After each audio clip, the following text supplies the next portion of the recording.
தமிழர்களின் number one choice Tamil matrimony. தெய்வத்தின் அருள் இப்போது உங்கள் கையில். 100% தூய்மையான சில்வர் காயின் உங்கள் இஷ்ட தெய்வத்தின் அழகான உருவத்துடன் உடனே ஆர்டர் செய்ய நிபுராவை அணுகுங்கள். திருமண தடைக்கு என்ன காரணம்? அதுக்கு நீங்க சொல்ற வித்தியாசமான பரிகாரம் என்ன? ஒரு குடும்பத்துல கும்பத்துல கிரகம் இருந்தாலும் தாமத திருமணம், அந்த குடும்பத்தில் கண்டிப்பாக ஸ்பிரிச்சுவல் சம்பந்தமான நபர்கள் உண்டு. இந்த சிம்ம லக்கணத்துக்கு 7ஆம் இடம்னு சொல்லக்கூடியது கும்ப வீடு. சூரியனும் சனியும் சேர்ந்து பூரட்டாதி நட்சத்திரத்துல உட்காந்துருக்காங்க, 5 குடை நட்சத்திரத்துல. திருவாரூர்ல தியாகராஜர் சன்னதியில பஞ்ச வாத்தியம்னு ஒரு வாத்தியம் இருக்கு. நம்மளுடைய பிரார்த்தனை காற்று மூலமாக, இசை மூலமாக, தோல் இசை கருவியில வாசிப்பாங்க. அது வாசிக்கும் பொழுது இறைவன் செவிமெடுத்து கேட்பார். அந்த நேரத்துக்கு பிரார்த்தனை செய்யுங்க. ஒன்று சனிக்கிழமை அல்லது சண்டே. வாராகி அம்மனை உங்களோட கிளைண்ட் யாராவது வழிபட்டு அவங்களுக்கு ஏதாவது ஒரு அதிசயம் நடந்திருக்கா? அது வராகி எங்க போய் பிடிக்கணும், அதுக்கான ராசியே இருக்கு. வராகிக்கான ராசி இருக்கு. சும்மா எல்லா ராசிக்கும் அதை பயன்படுத்த முடியாது. மகர வீடா இருந்தா மட்டும்தான் வராகியை பயன்படுத்தணும். மகரம் பன்றி தொழுவோம். வராகியினுடைய அவதாரம் என்ன? பன்றி முகம். வராகிட்ட சண்டை செஞ்செல்லாம் யாரும் ஜெயிக்க முடியாது. ஆனா இப்ப நிறைய பெண்கள் அவங்களோட வீட்லயே வாராகிய வழிபடுறாங்க இல்லையா? வழிபாடு செய்யலாம். விக்கிரக வழிபாடு செய்யறதா இருந்தா நாம ரொம்ப சுத்தமா இருக்கணும். நம்ம ரொம்ப ஆச்சாரமா இருக்கணும். நெய்வேத்தியம் பண்ணணும். டெய்லி ஒரு நாள் பட்டினி விடக்கூடாது. ஆதன் ஆன்மீகம் நேயர்களுக்கு வணக்கம். இன்னைக்கு நம்ம ஷோக்கு கெஸ்டா வந்திருக்கவர் அஸ்ட்ராலஜர் கோவை விஜய் பண்டிட் சார் அவர்கள். வணக்கம் சார். வணக்கம்மா. வணக்கம். வாழ்க வளமுடன், வாழ்க வளமுடன், வாழ்க வையகம். சொல்லுங்கம்மா. சார், நிறைய பேர் கேட்குற ஒரு காமனான கொஸ்டின் தான், திருமண தடைக்கு என்ன காரணம்? அதுக்கு நீங்க சொல்ற வித்தியாசமான பரிகாரம் என்ன? திருமண தடைக்கு காரணம்னு எடுத்தா நிறைய இருக்கு. பொதுவாக 10ஆம் பாவகம் வலுத்து 7ஆம் இடம் கெட்டு போய் 10ஆம் பாவகம் வலுத்து இருந்துச்சுன்னா சாமியார் பாவகம் வேலை செஞ்சிடும். கும்பத்துல கிரகம் இருந்தாலும், ஒரு குடும்பத்துல கும்பத்துல கிரகம் இருந்தாலும் தாமத திருமணம், அந்த குடும்பத்தில் கண்டிப்பாக ஸ்பிரிச்சுவல் சம்பந்தமான நபர்கள் உண்டு. ஒரு ஜோதிடம், ஆன்மீக சம்பந்தமான விஷயங்களை தேடுதல், ஆன்மீக யாத்திரை போகக்கூடிய நபர்கள், வீட்டில் பஞ்சாங்கம் வச்சுக்கிறது, நல்ல நாள் பார்க்கறது, இதெல்லாம் கும்பந்தான் ஜாமியார் வீடு. அதில் கிரகம் இருந்தாலும் அந்த பிரச்சனை உண்டு. பிறந்த நேரமும் சொல்லிடும் இவங்களுக்கு கல்யாணம் இருக்கு இல்லைங்கிறத. ஒரு சிலருக்கு பிறந்த நேரம் சாமியாருக்கான விஷயங்கள் இயங்கும். ஆனால் மற்றபடி பாவகங்கள்லாம் சப்போர்ட்டாக இருக்கும். இது எல்லாருக்கும் பொருந்தாது. ஒரு ரூட்டு எல்லாருக்கும் பொருந்தாது. இது காமனாக சொல்கிறது. நம்ம இது அனுபவத்தில் ஒரு ஜாதகம் பார்த்தீங்கன்னா சிம்ம லக்கணம். இந்த சிம்ம லக்கணத்துக்கு 7ஆம் இடம்னு சொல்லக்கூடியது கும்ப வீடு. கும்பந்தான் ஜாமியார் பாவகம்னு சொல்லியாச்சு. சிம்மம் 1, கன்னி 2, துலாம் 3, விருச்சிக 4, தனுசு 6, தனுசு 5, மகரம் 6, கும்பம் 7. அங்கே போய் பார்த்தீங்கன்னா சூரியனும் சனியும் சேர்ந்து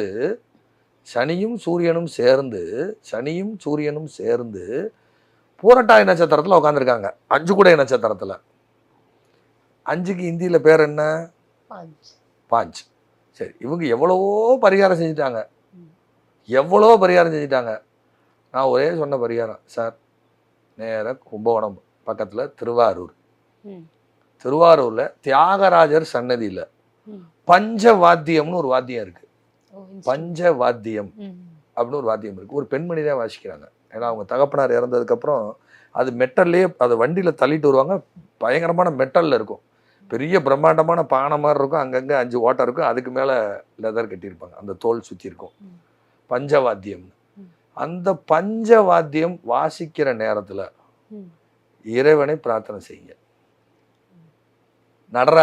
தியாகராஜரை பிரார்த்தனை செய்யுங்க. சனிதான் தியாகத்துக்கான கிரகம். சூரியன் ராஜாவுக்கான கிரகம். சனி தியாகத்துக்கான கிரகம். சனி சூரியன் தியாகராஜன். அது கும்பகோணம். அது உங்களுக்கு திருவாரூருக்கு பக்கத்தில் தான். கும்பகோணம் பக்கம்லாம் திருவாரூர் மாவட்டம் பக்கம். ஒரு காலத்தில் எல்லாம் தஞ்சை மாவட்டம் தான். இன்னைக்கு தான் மாவட்டங்களை பிரிச்சிட்டோம். ஒரு காலத்தில் தஞ்சை மாவட்டம், கும்பகோணம் எல்லாம் ஒன்றா தான் இருந்தது. கும்பகோணத்துல பக்கம் தானே உங்களுக்கு திருவாரூர். அப்போ சனிக்கிழமை அல்லது ஞாயிற்றுக்கிழமை நாளில் எப்போ பஞ்சவாத்தியம் வாசிக்கிறாங்களோ, ஏன்னா கும்பம் காற்று வீடு. அப்போ நம்மளுடைய பிரார்த்தனை காற்று மூலமாக, இசை மூலமாக. கும்பம் குடம். கும்பம் குடம். அந்த பஞ்சவாத்திய கருவியே பார்த்தீங்கன்னா ஒரு குடம் மாதிரி பிரம்மாண்டமாக இருக்கும். 5 துவாரங்கள் இருக்கும் மெட்டலில், ஐம்பொன்னில் இருக்கும்னு நினைக்கிறேன். அது அந்த தோல் இசை கருவியில் வாசிப்பாங்க. அது வாசிக்கும் பொழுது இறைவன் செவிமெடுத்து கேட்பார். அந்த நேரத்துக்கு பிரார்த்தனை செய்யுங்க. ஒன்று சனிக்கிழமை அல்லது சண்டே, 2 நாள் ஏதேனும் ஒரு நாள் அல்லது 2 நாள் இருந்து பிரார்த்தனை செஞ்சுட்டு உங்களால் முடிஞ்சா அன்னதானம் பண்ணிட்டு இல்லை அன்னதானம் சாப்பிட்டுட்டு பிரார்த்தனை செஞ்சுட்டு வாங்க. பட் எவ்ரி சாட்டர்டே சண்டே அந்த இது வாசிப்பாங்க, டெய்லி வாசிப்பாங்க.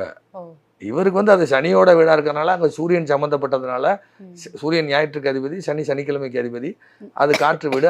அதனால அது அந்த நேரத்தில் போய் நீங்கள் பிரார்த்தனை செய்யுங்கன்னு சொல்லி அந்த பஞ்சவாத்தியம் வாசிக்கும் பொழுது இவர் அதை கேட்டு பிரார்த்தனை செஞ்சுட்டு அவருக்கு திருமணம். உண்மையிலேயே வித்தியாசமான ஒரு பரிகாரம். இது சிலருக்கு நகராலாம் வாசிக்கிறதெல்லாம் கேட்டிருக்கேன். நகரான்னு ஒன்று இருக்கு.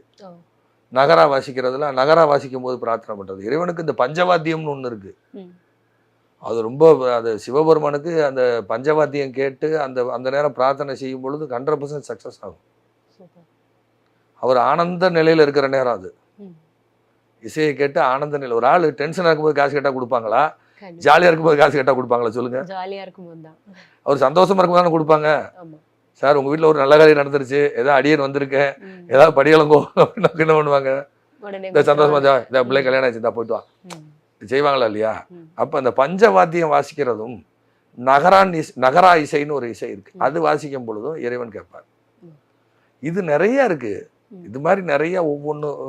ஒருவேளை கும்பகோணம் போயிட்டு டிராவல் பண்ணி அவ்வளவு தூரம் அந்த இசையை கேட்டு அந்த டைம்ல வழிபட முடியாதவங்களுக்கு வேற ஏதாவது வித்தியாசமான பரிகாரம்? அதுக்கு நிறைய மெட்டல் அந்த மாதிரிலாம் இருக்கு. ஆனா சில விஷயங்களுக்கு நம்ம போய்த்தான் ஆகணும். சில விஷயங்களுக்கு போய்த்தான் ஆகணும். சென்னையில இடம் வாங்கணும்னா திருநெல்வேலியில் இடம் பார்த்து எப்படி முடியும்? சென்னைக்கு வந்தா தானே முடியும். சென்னைக்கு வந்தா தானே சாமி முடியும். சென்னையே நீங்க வாங்க இடம் ஆசைப்படுறது எங்க? சென்னையில. திருநெல்வேலியில் உட்காந்து நான் ஜூம் மீட்டிங்ல இடம் பார்க்க முடியுமா? இங்க நேரில் பார்த்தா தானே முடியும். நேரில் இடம் இப்போ இருக்கு, சூழ்நிலை இருக்குன்னு பார்த்தா தானே முடியும். அது மாதிரி தான் சில இடங்களுக்கு நம்ம போய்த்தான் ஆகணும். அது என்ன திருவாரூர் ஒன்றும் பெரிய டிஸ்டன்ஸ் இல்லையே, மிகப்பெரிய ஒரு டிஸ்டன்ஸ் கிடையாது சார். அங்கே போகும்பொழுது அந்த தோஷம் நிவர்த்தி ஆகுது. அவங்களுக்கு அது காற்று ராசி. அப்போ காற்று ராசியா இருக்கிறனால, அது கும்பகோணமா இருக்கிறனால, அது 5 குடையவனுடைய நட்சத்திரமா இருக்கிறனால, புரட்டாதியா இருக்கிறனால பஞ்சவாத்தியம் அது மெட்டல்ல இருக்கும். அந்த அந்த அந்த பஞ்சவாத்தியங்கிறது ரொம்ப ஹார்டா இருக்கும். அந்த பெரிய வெயிட், அதை வண்டி மாதிரி தள்ளிட்டு வாசிப்பாங்க. முதல்ல ஒரு ஐயா வாசிட்டு இருந்தாங்க. இப்போ அவங்களுடைய பெண்மணி அவங்க ஆசிரியை. அவங்க இப்போ வாசிக்கிறவங்க ஒரு ஆசிரியை. அவங்க தலைமை ஆசிரியராக இருக்காங்கன்னு நினைக்கிறேன், பள்ளிக்கூட ஆசிரியராக இருக்காங்க. அவங்க அதை வாசிக்கிறாங்க. அவங்க தகப்பனாருக்கு அப்புறம் ஆள் இல்லையேன்னு அவங்க வாசிக்கிறாங்க, இறைப்பணி செய்கிறாங்க. சார் அடுத்த கேள்வி, இப்போ வாராகி அம்மனை உங்களோட கிளைண்ட் யாராவது வழிபட்டு அவங்களுக்கு ஏதாவது ஒரு அதிசயம் நடந்திருக்கா? எனக்கே நடந்திருக்கு. உங்களுக்கே நடந்திருக்கா? எனக்கே நடந்திருக்கு, நிறைய பேருக்கு சொல்லியிருக்கிறேன். அப்படியா? அது எங்க இருக்குங்கிற லாஜிக் இருக்கு.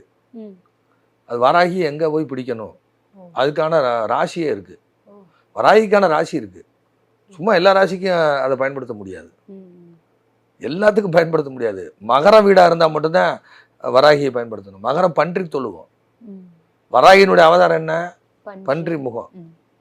வராகிட்ட சண்டை செஞ்செல்லாம் யாரும் ஜெயிக்க முடியாது. வராகிட்ட சண்டை செஞ்சு ஜெயிக்கிற சண்டை சட்ட சிக்கலுக்கெல்லாம் தானே வராகி. வராகி ரொம்ப டேஞ்சரான தெய்வம். ஆனா நம்ம சரியான நபரா இருக்கணும். ராஜராஜ சோழன் உலகம் முழுக்க தெற்காசிய பிராந்தியத்தை உரண்டை எழுதிட்டு வந்துட்டாரு. தெற்காசிய பிராந்தியத்தை எல்லாம் யுத்தம் நடத்தி எல்லாம் பண்ணிட்டு வந்துட்டாரா இல்லையா? அப்ப சோழனை பாதுகாக்கணும். சோழன் கெட்டிய கோயிலை பாதுகாக்கணும், சோழனையும் பாதுகாக்கணும். சோழன் கெட்டிய தஞ்சை பெரிய கோயிலையும் பாதுகாக்கணும். அப்ப கருவூர் தேவரால் அந்த செய்யப்பட்ட வராகி தான் தஞ்சை பெரிய கோயில்ல. இவங்க இங்கிருந்து படைகளோட கடல்ல நாவாயின்னு சொல்லக்கூடிய அந்த காலத்துல போர் கப்பற்படை வச்சிருந்தது உலகத்திலேயே நம்ம தமிழன் தான், ராஜராஜ சோழன் தான். அப்ப இங்கிருந்து படைகள் நடத்தி அங்க கடல் மார்க்கமா கொண்டு போகும் பொழுது எதிராளியுடைய கண்களுக்கு இவங்க ஒரு 10 கப்பல்ல போறது ஒரு 100 இமேஜா காட்டுமா வராகி. வராகி 100 இமேஜ் காட்டுமா. யார் ஆப்போனன்ட்க்கு? அந்த எதிர் தரப்புக்கு வராகியை பிரயோகம் பண்ணி, மந்திர பிரயோகம் பண்ணி வராகியை வழிபாடு செஞ்சு அங்க போகும் பொழுது எதிராளி கண்ணுக்கு 10 பேர் 100 பேரா தெரியுமா. மந்திரம் பொய்ன்னு சொல்றவங்க என்கிட்ட சொல்லுங்க. என்னுடைய அனுபவத்துல சொல்றேன். எங்க ஊர்ல ஒருத்தர் குஸ்தி வாத்தியார் இருந்தார். குஸ்தி வாத்தியார் இருந்தார். அவர் குஸ்தி விளையாட்டு நடத்தும் பொழுது அந்த கன்னியாகுமரி அந்த கேரளா பார்டரை சேர்ந்த ஒருத்தர் இவருக்கு எதிராளியாக குஸ்தி வாத்தியா வந்து 2 பேரும் ஃபைட் பண்ணுறாங்க குஸ்தி.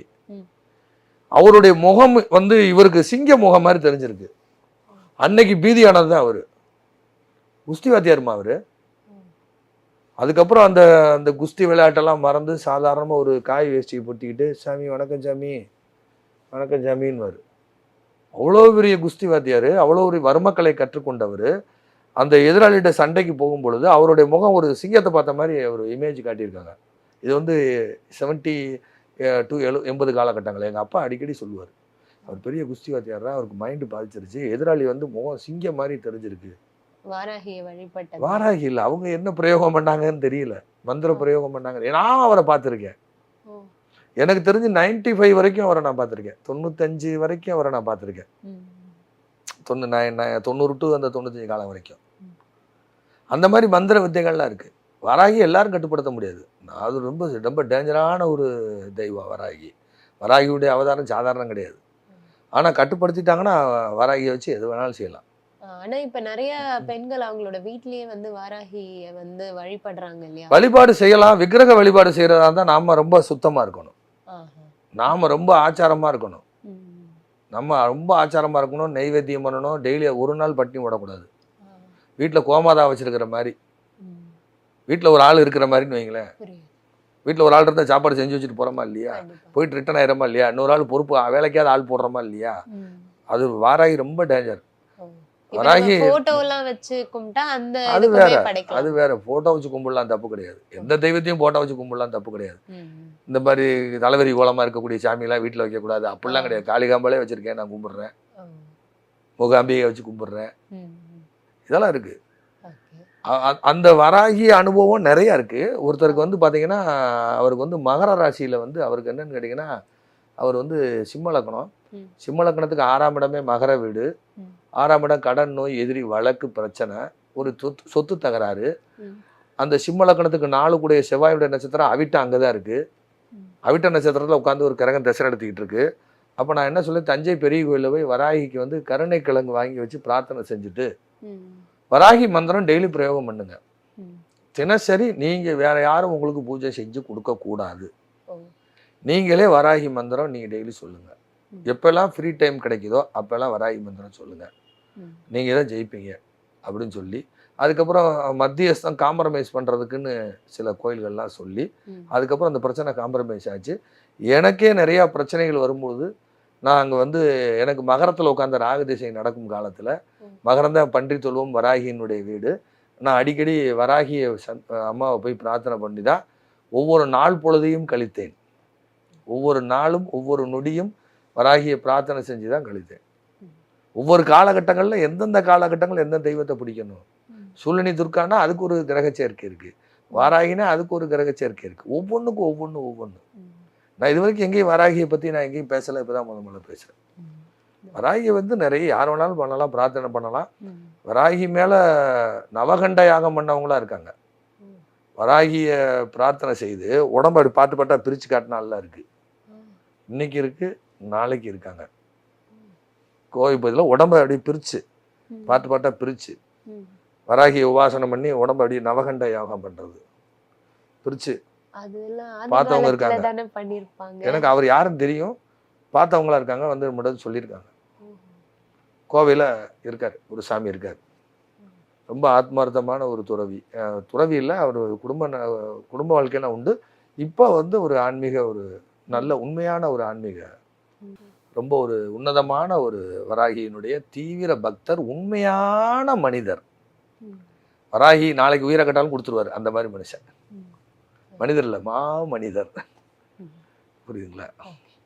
இப்போ இறுதியா ஒரு கேள்வி சார், நீங்க வந்து மரணத்தை துல்லியமா வந்து கணிச்சிருக்கீங்களா? அந்த அனுபவம் இருக்கா? சொல்லியிருக்கேங்கம்மா, அதெல்லாம் சொல்லியிருக்கேன். அத கரெக்டா இருந்திருக்கா? ரொம்ப சரியா இருந்திருக்கு. ரொம்ப எங்க அப்பாவுக்கே சொல்லியிருக்கேன்.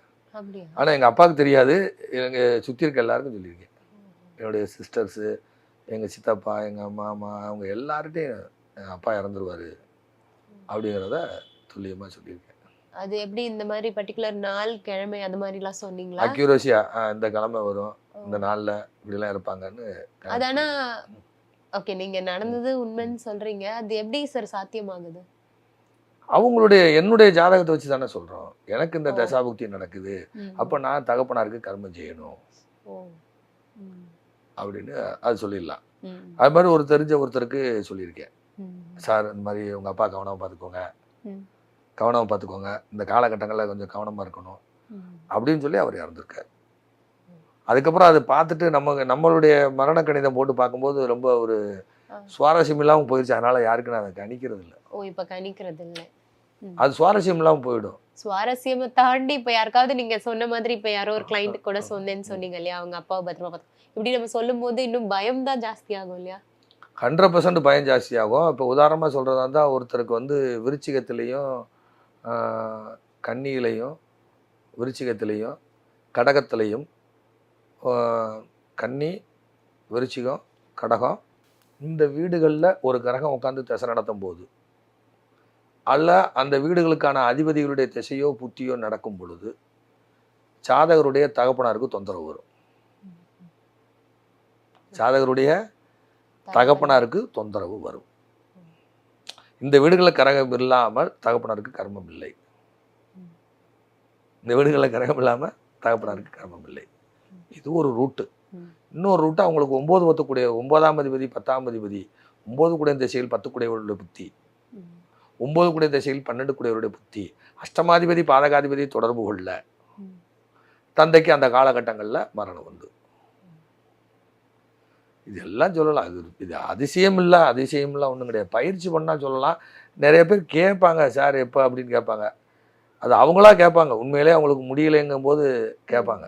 இது வரைக்கும் கேட்ட கேள்விகள் எல்லாத்துக்குமே சுவாரஸ்யமா சொன்னீங்க. அப்புறமா வீரப்பன் அவங்கள பத்தின அந்த நாவலை பத்தியும் சொன்னீங்க. உங்களோட வேல்யூபிள் டைம் எங்களுக்கு ஸ்பெண்ட் பண்ணதுக்கு ரொம்ப நன்றி. நன்றிமா. வணக்கம். வாழ்க வளமுடன், வாழ்க வையகம்.